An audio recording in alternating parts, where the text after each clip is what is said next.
What you're about to witness is the most brutal public destruction of a wife and mother ever recorded in a corporate boardroom. A billionaire CEO, surrounded by his entire board of directors, accused his pregnant wife of adultery using fabricated evidence, while their terrified 4-year-old son watched from the corner.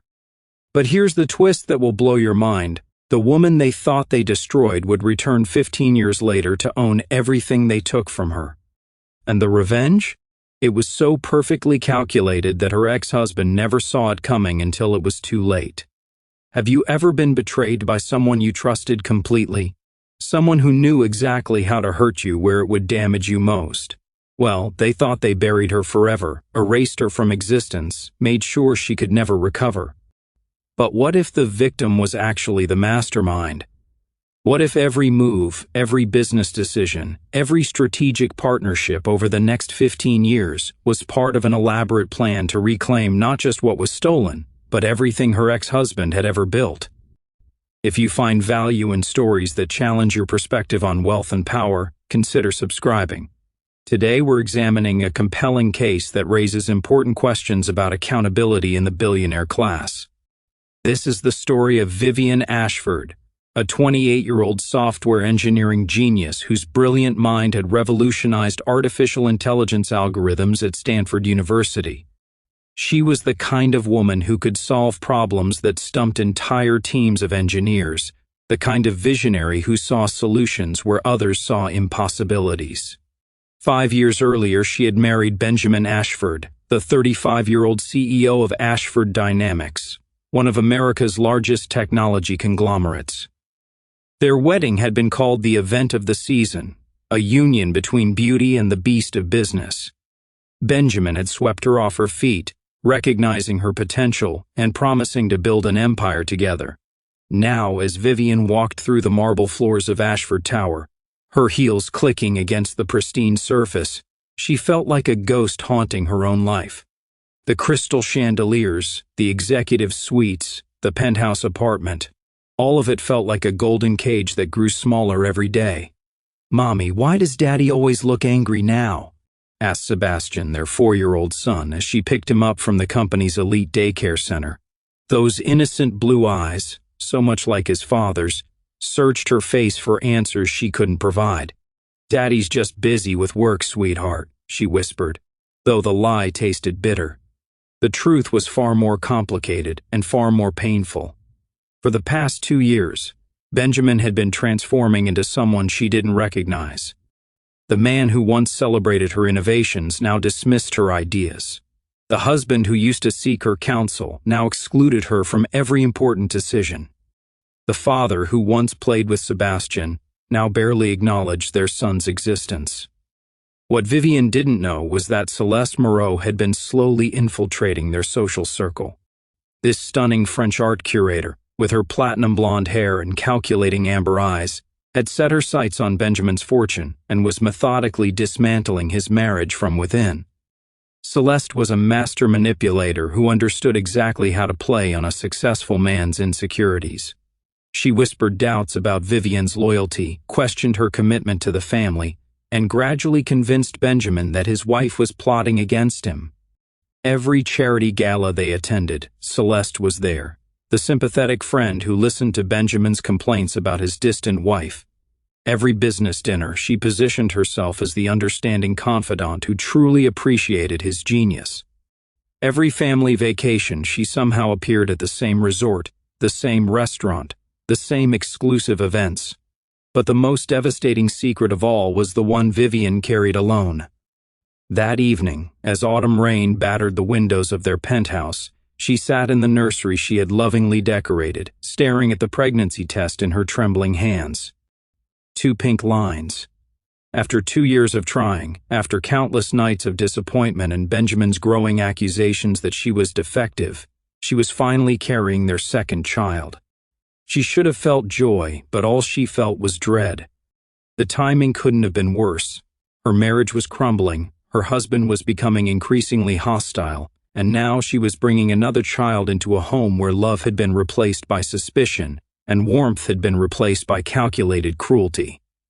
Having everything money could buy meant nothing when you felt like a prisoner in your own life. Vivian had the penthouse, the designer clothes, the perfect family image that graced magazine covers, but her husband was becoming a stranger who looked at her with growing contempt. What she didn't understand was that a predator had already marked her family for destruction, and every day she stayed in that golden prison brought her closer to losing everything she held dear. Sometimes the people closest to us are the ones most easily manipulated by outsiders with hidden agendas. Benjamin's love for his wife was being weaponized against her, and Vivian had no idea that her perfect life was about to become her worst nightmare. The mahogany conference table gleamed under the harsh fluorescent lights as Vivian entered the boardroom of Ashford Dynamics. She had been summoned by Benjamin's assistant under the pretense of discussing a new charity initiative, something that should have been a routine meeting. Instead, she walked into a room filled with the company's most senior executives, board members, and, most disturbingly, their 4-year-old son Sebastian, who sat quietly in the corner with his nanny, looking confused and frightened by the tension crackling through the air. Benjamin stood at the head of the table, his steel blue eyes cold and unforgiving. His expensive Armani suit was perfectly pressed, his tie precisely knotted, but there was something different about him, something cruel and calculating that made Vivian's blood turn to ice. "Ladies and gentlemen," Benjamin announced, his voice carrying the authority that had built a billion-dollar empire, "I've called this meeting to address personal matters that will significantly impact our company's future and reputation." Vivian felt her heart begin to race. This wasn't about charity work, this was something else entirely, something that felt like a trap closing around her. "As you all know," Benjamin continued, straightening his tie with deliberate precision, "strong leadership requires decisive action, even when it involves our personal lives. I've discovered that my wife has been less than faithful to our marriage vows." The words hit the room like a bomb. Gasps echoed around the conference table. Vivian's face drained of all color as she realized what was happening. "Benjamin, what are you—" she began, her voice barely above a whisper. "Silence!" he roared, his voice reverberating off the glass walls with such force that Sebastian whimpered and reached toward his mother. But Benjamin's glare stopped the child mid-motion. "I will not have an adulteress interrupting me while I conduct official business." Charles Blackwood, Benjamin's father-in-law and former mentor, shifted uncomfortably in his leather chair. Even he seemed shocked by this public humiliation. "Benjamin, perhaps this should be handled privately." "No, Charles." Benjamin's lips curled into a cold smile as he pulled out a manila folder thick with documents and photographs. "The board deserves to know the true character of the woman who has been representing our company at charity galas and social functions." He opened the folder with theatrical precision, spreading photographs across the polished table like playing cards in a deadly game. "I have here photographic evidence of Vivian's affair with Dr. Adrian Cross, the pediatric surgeon at St. Mary's Hospital." Vivian's mind reeled as she stared at the images. They showed her meeting with Dr. Cross in various locations, his office, a coffee shop, a restaurant. But these weren't romantic encounters. These were medical consultations about Sebastian's treatment for a minor condition. Yet somehow the photographs had been cropped and angled to suggest intimacy where none existed. "You're lying," she whispered, her voice cracking with disbelief and growing terror. "Am I?" Benjamin stood, his 6'3" frame imposing as he circled her chair like a predator stalking wounded prey. "Then explain these intimate photographs. Explain why you've been meeting him in secret for months. Explain why our marriage has been sexless while you've been warming another man's bed." The room fell into deadly silence. Sebastian began to cry, confused by the hostility and hatred filling the air around him. The little boy didn't understand the adult machinations destroying his family, but he could sense the danger. Vivian reached for her son, desperate to comfort him, but Benjamin grabbed her wrist with bruising force. "Don't touch him." Each word was delivered with venom. "You've forfeited that right." "Benjamin, please." Vivian's voice broke completely. "Sebastian is scared. Whatever issues we have, don't do this in front of our son. Don't humiliate our family like this." But Benjamin was beyond reason, intoxicated by the power of public destruction. What Vivian didn't know was that every piece of evidence had been meticulously fabricated by Celeste Moreau. The French art curator had spent months doctoring photographs, hiring actors, and creating an elaborate web of lies designed to convince Benjamin of his wife's infidelity. "I want a divorce," he declared, slamming a thick stack of legal documents onto the table. "Immediately. You will sign these papers, relinquishing all rights to Ashford property, custody of Sebastian, and any claim to alimony or spousal support."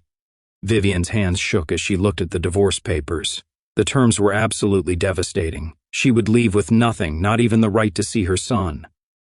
"I won't sign this," she said, her voice gaining strength despite her terror. "I've done nothing wrong, and I won't abandon Sebastian." Benjamin's eyes narrowed to dangerous slits. "Then perhaps you'd prefer a public trial. I'm sure the media would love to dissect your sordid affairs in detail. Think about what that would do to Sebastian's reputation when he's older. Think about how it would destroy the Ashford name forever." The threat hung in the air like a sword ready to fall. Vivian looked around the room at faces she had considered friends, board members she had entertained at dinner parties, executives whose families she had helped through difficult times. Not one of them met her eyes. They had already judged her guilty based on Benjamin's word alone. This case raises an uncomfortable question about professional reputation in the digital age. I'm curious, do you think public vindication ever truly repairs the damage? Share your perspective below. Margaret Thornfield, the company's chief financial officer and Benjamin's longtime ally, leaned forward with false sympathy. "Sign the papers, Vivian. Cut your losses and try to maintain some dignity." Sebastian's sobs filled the silence that followed. The little boy was watching his world disintegrate, seeing his father's hatred and his mother's desperation without understanding why. With her son crying in the corner and threats of complete social destruction hanging over her head, Vivian made the choice that would haunt her for 15 years. Her hands trembling violently, she reached for the pen and signed away everything: her home, her reputation, her rights, and most devastatingly, custody of Sebastian. But what Benjamin didn't know, what none of them knew, was that Vivian was carrying his second child, a daughter who would grow up never knowing her father, but who would eventually help bring him down. The ink was still wet on the divorce papers when security escorted Vivian from the building that had once been her second home. She was allowed exactly 30 minutes to pack her personal belongings from the penthouse, 30 minutes to collect the remnants of 5 years of marriage and motherhood. Sebastian had been whisked away by his nanny before the final signing, sparing him the sight of his mother's exile. But not before he had run to her, wrapping his small arms around her legs and begging her not to leave him. "Mommy, don't go. I'll be good, I promise," he had sobbed, his tears soaking through her dress. Those desperate pleas would echo in Vivian's mind for years to come. Standing on the sidewalk outside Ashford Tower with nothing but a single suitcase and her purse, Vivian felt the full weight of her destruction.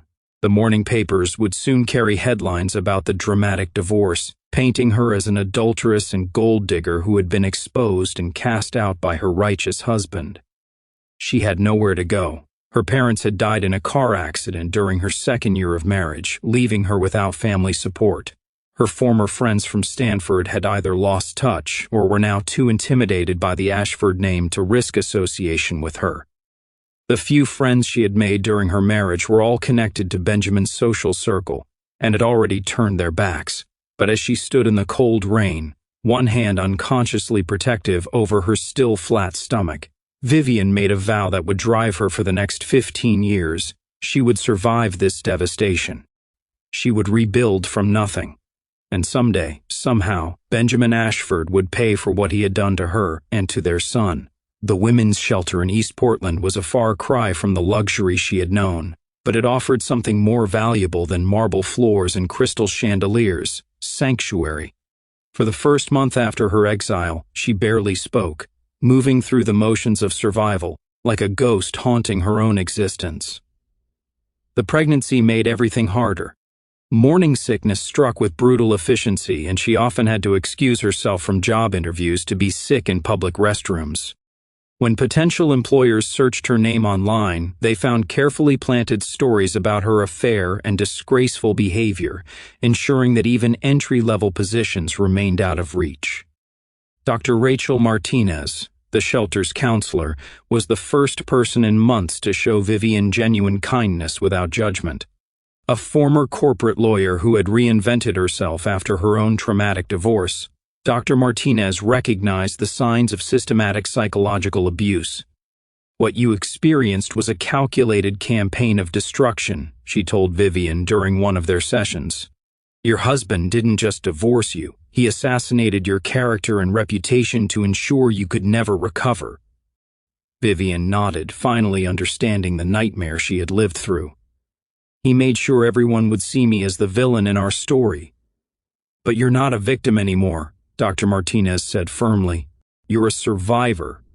And survivors have two choices. They can let their trauma define them, or use it as fuel to build something better." Those words became Vivian's mantra as she slowly began rebuilding her life. She took a job at a small tech startup under an assumed name, using her maiden name combined with her middle name to avoid recognition. The work was far below her qualifications, but it paid enough to rent a tiny studio apartment and begin planning for her daughter's birth. When Isabella was born on that snowy February morning, with only Dr. Martinez by her side, Vivian held her daughter and made another vow. Isabella would never know the powerlessness her mother had felt. This little girl would grow up strong, independent, and protected. Over the following months, working under her new identity, Vivian slowly clawed her way up from junior developer to senior architect. She specialized in AI and machine learning algorithms, the same field where she had once been considered a visionary before Benjamin had stolen her ideas and claimed them as his own innovations. She was brilliant, driven, and utterly ruthless when it came to business. What clients didn't know was that her success was fueled by a white-hot determination that never cooled, a desire for justice that grew stronger with each passing day. Isabella grew up believing her father had died before her birth, a protective lie Vivian maintained to shield her daughter from the toxic truth.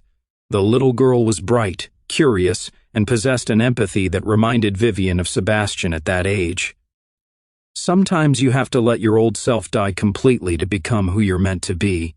The broken woman who had signed those divorce papers was gone forever, replaced by someone stronger, smarter, and infinitely more dangerous to those who had wronged her.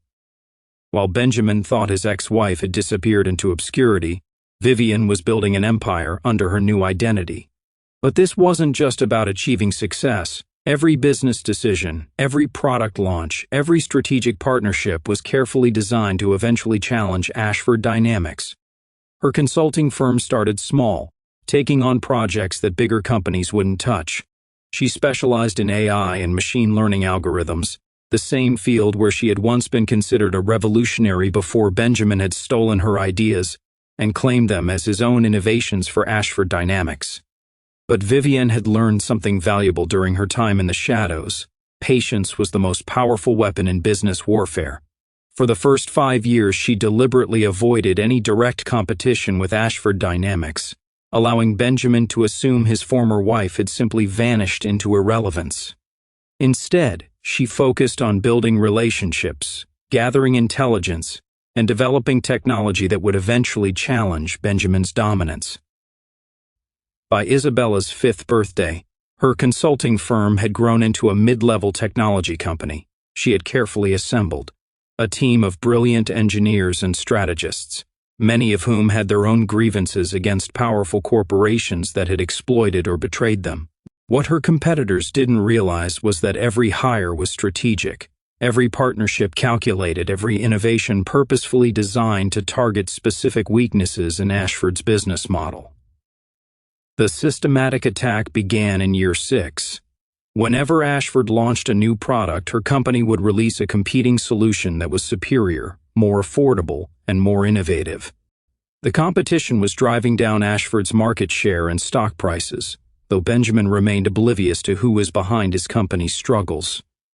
Her team had infiltrated industry conferences where Ashford executives spoke, planted questions that exposed flaws in their products, and quietly spread information about better alternatives. They poached key employees with offers that Ashford couldn't match, gradually weakening their competitors' technical capabilities. Most brilliantly, she had been acquiring smaller companies that supplied crucial components to Ashford Dynamics, slowly gaining control over their supply chain without them realizing it. When contracts came up for renewal, prices would mysteriously increase or delivery schedules would become unreliable. Isabella grew up believing her father had died before her birth, but she inherited both parents' genius, her mother's strategic mind and her father's business instincts, without his cruelty. By age 10, the little girl was already showing remarkable aptitude for mathematics, computer programming, and strategic thinking. "Mommy, why don't we ever talk about Daddy?" Isabella asked one evening while working on her advanced coding projects. "Because some people leave us so they can become guardian angels," Vivian replied, maintaining the protective fiction that shielded her daughter from the toxic truth. What Isabella didn't know was that she had a half-brother across the country who was asking similar questions and getting very different answers. Meanwhile, Sebastian was growing up in his father's cold mansion, asking questions about his mother that Benjamin deflected with increasingly desperate lies. The boy had been told that his mother was a criminal who had abandoned the family, but these stories never quite made sense to his intelligent, questioning mind.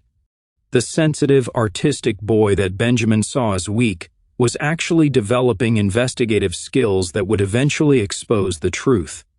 Sebastian excelled in history and journalism classes, drawn to uncovering facts and exposing injustice. His teachers praised his ability to research complex topics and present compelling arguments based on evidence. At 15, Sebastian had begun quietly researching his mother's disappearance, using the resources available at his elite private school to access databases and archives that most teenagers couldn't reach. He was particularly troubled by the inconsistencies in the official story of his parents' divorce. Benjamin's new wife, Celeste, seemed to notice Sebastian's growing curiosity and made increasingly harsh comments about his obsession with the past. She pushed Benjamin to send the boy to boarding school, claiming that he needed stronger male influences to overcome his weak tendencies. But Sebastian was more resilient than either of them realized. Every cruel comment, every dismissive gesture, every attempt to erase his mother's memory only strengthened his resolve to uncover the truth. As the years progressed, Vivian's company had become one of the most innovative and disruptive forces in the technology sector. Industry analysts began writing articles about the mysterious CEO, who seemed to anticipate market trends with supernatural accuracy, and whose company consistently outmaneuvered much larger competitors. The level of strategic planning here is absolutely mind-blowing. If you're amazed by this 15-year chess game, hit that subscribe button because we're about to reveal how it all comes together. By Isabella's 15th birthday, Vivian's empire had grown large enough to pose a serious threat to Ashford Dynamics' market position. Stock analysts were beginning to ask difficult questions about why Ashford was losing ground to smaller, more agile competitors. Benjamin was becoming increasingly paranoid and erratic, making business decisions that seemed driven more by emotion than logic. His board of directors was growing concerned about his leadership, and rumors were circulating about potential leadership changes.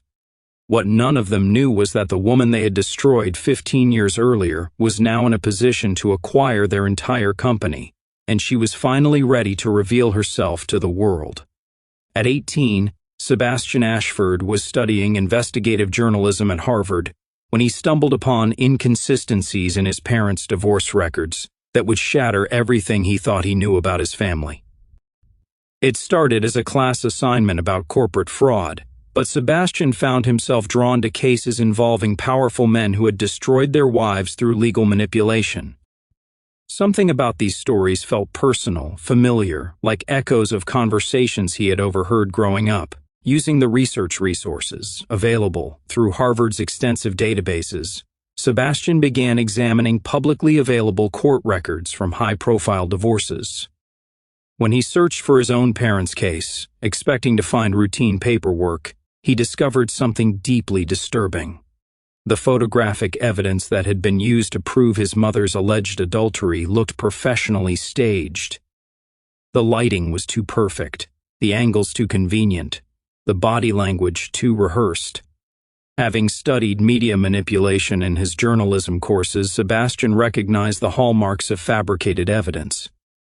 More troubling still, the private investigators Benjamin had supposedly hired to gather evidence against Vivian had all been employed by the same shadowy firm, a company that had since been exposed for manufacturing false evidence in divorce cases. The firm's owner had fled the country after being indicted for fraud, but not before Sebastian found records showing that someone else had paid the investigation fees, not Benjamin. The payment records led to a series of shell companies, which eventually traced back to Celeste Moreau. She had paid for the fabricated evidence against his mother, not his father. Driven by growing suspicion, Sebastian hacked into medical databases using skills he had learned from a computer science roommate.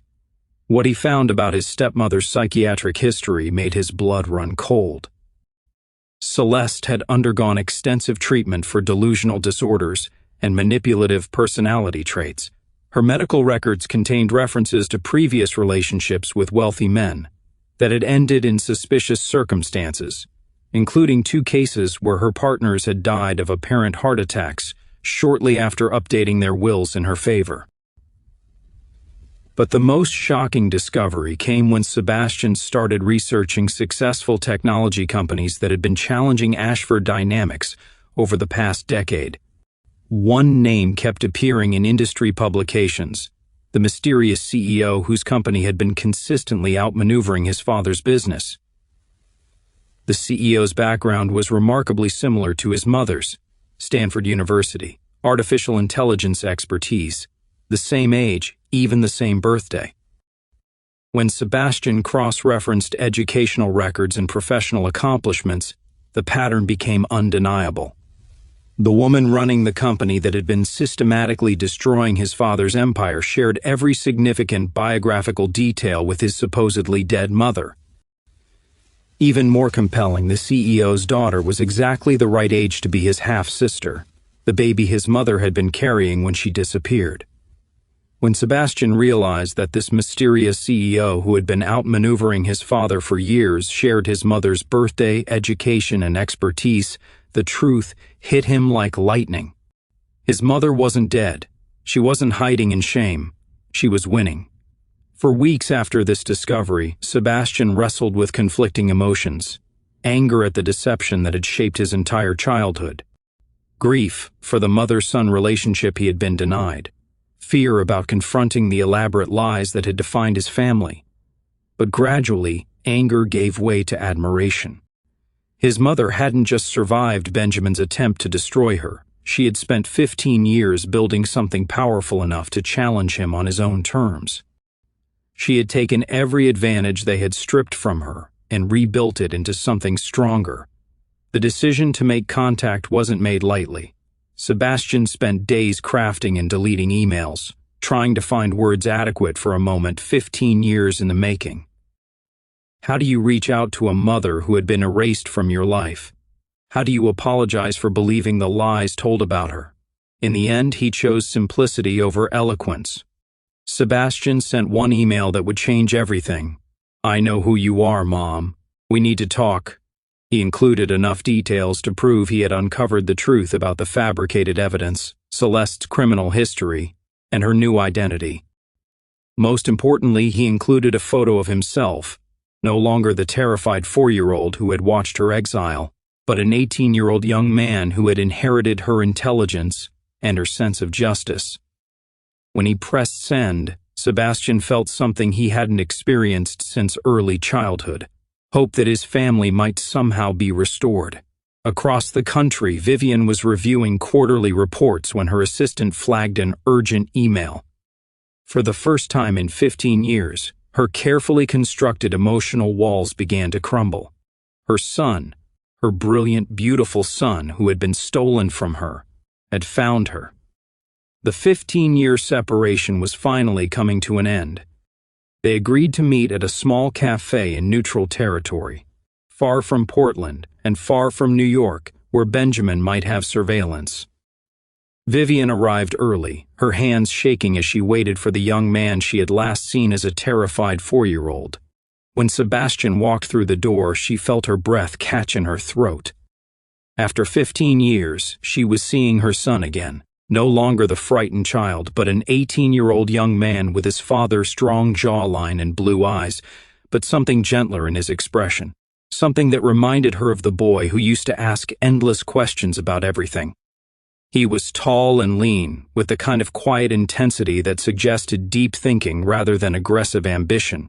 When he spotted her across the cafe, he stopped dead in his tracks, his composure cracking as 15 years of separation hit him all at once. "You look exactly like I remembered," he said softly, his voice thick with emotion as he approached her table. Vivian rose from her chair, unsure whether to hug him or maintain distance. The moment stretched between them, 15 years of forced separation creating a chasm that seemed impossible to bridge with simple words.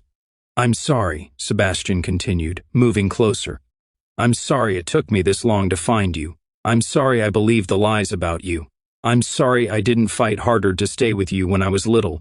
The apology broke something inside Vivian that had been holding together for 15 years. She reached for her son, and he stepped into her embrace. A reunion that should have happened thousands of times over the years, but was happening for the first time since he was 4 years old. They spent hours talking, filling in the gaps of 15 years with stories, explanations, and shared grief for the time they had lost. Sebastian learned about Isabella, his half-sister who shared his mother's brilliant mind and artistic sensitivity. Vivian learned about her son's struggles with depression, his conflicts with Benjamin over his career choices, and his growing awareness that Celeste saw him as an obstacle to her ultimate control of the Ashford fortune. When Vivian finally told Isabella the truth about her parentage, the 15-year-old girl's reaction was a mixture of shock, anger, and fierce protectiveness toward the family she had just discovered.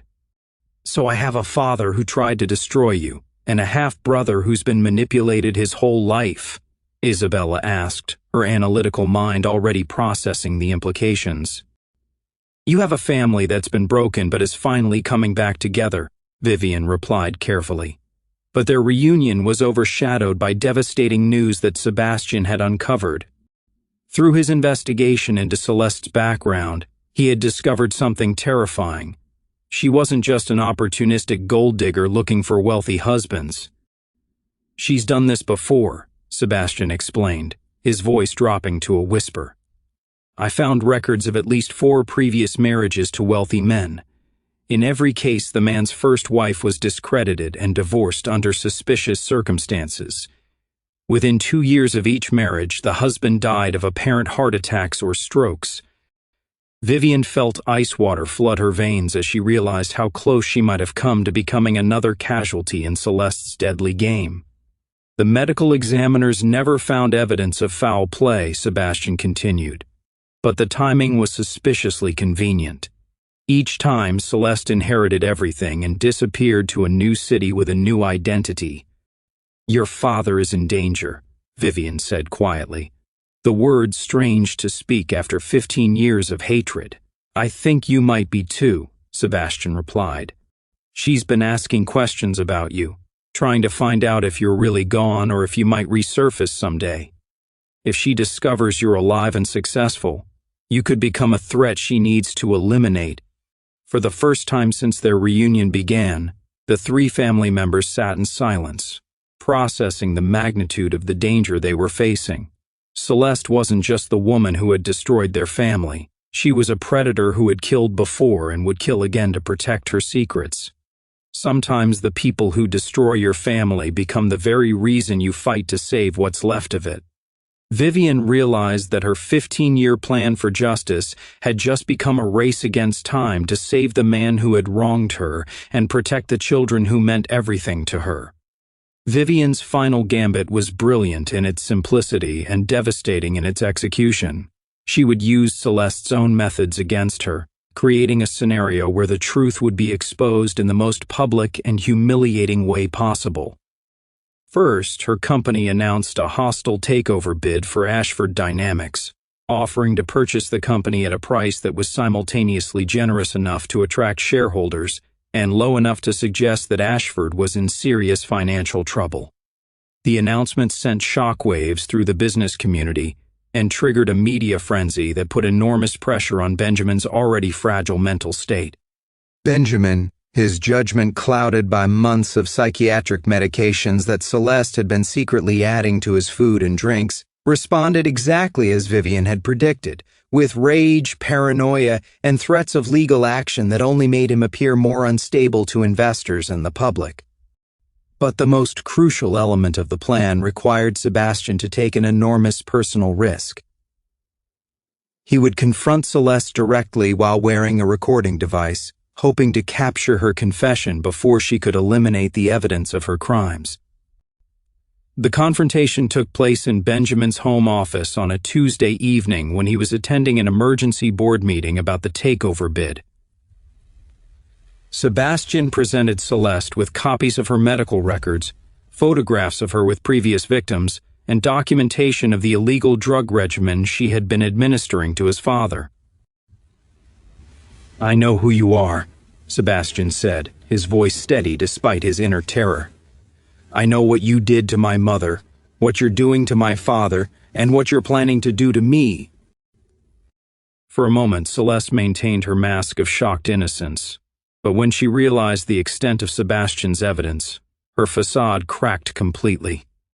Gone was the devoted wife and caring stepmother, replaced by a cold-eyed predator who saw no point in maintaining her performance once it had been compromised. "You little F," she hissed, her French accent becoming more pronounced as her control slipped. "Do you have any idea how easy it would be to arrange an accident for you? A drug overdose, perhaps, or a car crash caused by teenage recklessness?" But Celeste's greatest mistake was her arrogance. Once she started talking, she couldn't stop herself from boasting about her achievements. She described in detail how she had manipulated Benjamin against Vivian, how she had fabricated the evidence of adultery, and how she had been slowly poisoning Benjamin's food for months. "Your father is so far gone he barely remembers what day it is," she laughed. "He wouldn't even properly grieve your death when it happens. I've made sure of that." The recording device captured every word in crystal-clear audio as Celeste revealed the extent of her crimes. She boasted about the previous men she had murdered, described her methods for avoiding detection, and outlined her detailed plans to eliminate Sebastian once the inheritance was secured. "The heart medication I've been giving your father will cause a massive cardiac episode within the next few weeks," she explained with clinical detachment. "The doctors will blame his stress from the business troubles and his deteriorating mental health. No one will suspect murder." What Celeste didn't realize was that every confession, every threat, every detail of her murderous plans was being transmitted live to Vivian's legal team, who were already coordinating with federal authorities to prepare arrest warrants. When Sebastian asked why she had targeted their family specifically, Celeste's answer revealed the depth of her psychopathy. "Your mother was too smart, too beautiful, too perfect. Women like her make it harder for women like me to succeed. She needed to be destroyed as an example to others who might think they're untouchable." The recording lasted 47 minutes and contained enough evidence to convict Celeste of conspiracy to commit murder, fraud, and dozens of other charges spanning multiple jurisdictions. When the audio was released to major news outlets the following morning, it triggered the most spectacular corporate scandal of the decade. Within hours, Celeste Moreau had been arrested at her yoga class, dragged away in handcuffs while cameras captured her shocked expression. The evidence Sebastian had gathered, combined with Vivian's 15 years of intelligence gathering and Dr. Cross's historical research, painted a picture of a serial killer who had been using marriage as a weapon for over 2 decades. Benjamin, freed from the fog of psychiatric drugs, but faced with the devastating truth about his marriage and his treatment of Vivian, suffered a complete psychological breakdown. He was hospitalized under psychiatric supervision, unable to function as CEO or make coherent decisions about his company's future. The media explosion was unprecedented. Cable news networks ran the story continuously for days, Social media erupted with hashtags demanding justice for Vivienne and other victims. True crime podcasters dissected every detail of Celeste's methods and previous victims. Most importantly for Vivienne's long-term plans, the chaos at Ashford Dynamics created the power vacuum she had been working toward for 15 years. With Benjamin incapacitated and the company's reputation in ruins, the board would have no choice but to accept her takeover bid, or watch the entire enterprise collapse. The real story isn't the revenge. It's what both parties sacrificed to get there. Subscribe if you appreciate thoroughly researched narratives that go beyond the headlines. The emergency board meeting at Ashford Dynamics was called for a Tuesday morning, exactly 1 week after Celeste's arrest had sent shockwaves through the corporate world. The mahogany conference room was filled with the same executives who had witnessed Vivienne's humiliation 15 years earlier, though many faces had changed over time. When the Ashford Dynamics board voted unanimously to accept the buyout offer, they had no idea they were about to witness the most shocking identity reveal in corporate history. The mysterious CEO who had been outmaneuvering their company for years had finally agreed to a public appearance to discuss the merger. The press conference was scheduled for the same hotel where Vivienne and Benjamin had been married 20 years earlier, a detail that would only be understood, in retrospect, but which sent a clear message to those who knew how to read it. When the woman they knew only as the reclusive CEO walked to the podium, she commanded attention with quiet authority. For 15 years, she had maintained her disguise through conservative styling, dark glasses, and careful media management that kept her face out of business publications. But today, she removed the dark glasses that had hidden her identity and looked directly into the cameras. The reaction was immediate and explosive. Reporters who had covered her divorce began shouting questions. Photographers scrambled to capture images of the woman who had been presumed destroyed, now revealed as one of the most successful entrepreneurs in the country. "Ladies and gentlemen," she said, her voice carrying the authority and confidence that had been stripped from her so many years ago, "allow me to reintroduce myself. I am Vivienne Ashford, founder and CEO of my company, mother of Isabella and Sebastian Ashford, and as of today, the majority owner of Ashford Dynamics." The revelation sent immediate shockwaves through the business world. The woman who had been publicly humiliated and cast out as an adulteress had not only survived, but had systematically dismantled her ex-husband's empire from the shadows. Social media exploded with reactions. Cable news networks interrupted regular programming. Stock markets fluctuated as investors tried to process the implications of the most spectacular corporate revenge story in modern history. 3 days after the public revelation, Sebastian brought Benjamin to see Vivienne. Not in the penthouse where they had once lived as husband and wife, but in the executive office that had once been his domain, where she now sat behind the desk he had occupied for decades. "Hello, Benjamin," she said quietly, using the formal name she had called him only during their worst fights. Benjamin looked like a shadow of his former self, gray-haired, thin, his once commanding presence reduced to shameful uncertainty. The psychiatric medications had been cleared from his system, but the weight of his actions and their consequences had left him broken. "Vivienne, I don't know how to..." He struggled for words that could possibly address 15 years of devastation, then gave up trying to find them. "You destroyed my life," Vivienne continued, her voice steady but not cruel. "You took my child from me, ruined my reputation, and tried to ensure I could never rebuild what you had torn down. You did this not because I betrayed you, but because a woman who was playing a deadly game convinced you that your pride was more important than truth, justice, or the welfare of your family." Benjamin nodded, tears streaming down his face as the full weight of his actions finally became clear. "I know. I remember now. I remember how much I loved you, how proud I was of your brilliance, your innovations, your heart. I remember Sebastian asking for you every night for months after I threw you out. I told him you didn't love us anymore." The admission hit Vivienne like a physical blow, but she had prepared for this moment for 15 years. But here's what made Vivienne's victory complete. She didn't destroy Benjamin the way he had destroyed her. Instead, she offered him something he had never shown her, a chance at redemption. The punishment, Benjamin, is that you have to live with what you've done. You have to live knowing that you threw away a family that loved you for a woman who was planning to murder you. But you also have to live knowing that I'm not going to destroy you the way you destroyed me, because that would make me like you, and I've spent 15 years becoming better than that. Celeste Moreau's trial became the media sensation of the decade, exposing decades of murder and manipulation that had destroyed countless families across multiple states.